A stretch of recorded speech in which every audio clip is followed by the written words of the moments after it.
இன்றே டவுன்லோட் செய்து உங்கள் ஃபேவரட் ஷோக்களை என்ஜாய் பண்ணுங்க. பாத்தியாக்கா, உன் பொண்ணு எப்படி பேசிட்டு போறான்னு? அவளுக்கு தனிப்பட்ட ஒரு வாழ்க்கைன்னு இருக்கான். அதுல நீ தலையிடக்கூடாதுன்னு இன்டைரக்டா சொல்லிட்டு போறா. கல்யாணத்துக்கு அப்புறம் தான்க்கா இப்படி எல்லாம் பேசிட்டு இருக்கா. அந்த டிரைவர் தான் இப்படி கம்ப்ளீட்டா மாத்தி வச்சிருக்கான். அவன் என்ன சொன்னாலும் அததான் கேக்குறா. உன் பேச்சுக்கெல்லாம் அவகிட்ட மதிப்பே இல்லாம போயிடுச்சு.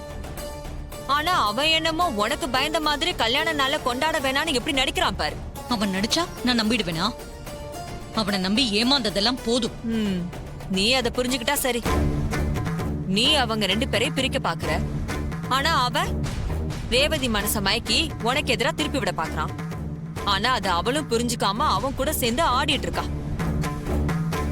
இந்த வீட்ல என்ன தவிர உனக்கு ஆதரவா யாருமே இல்லக்கா.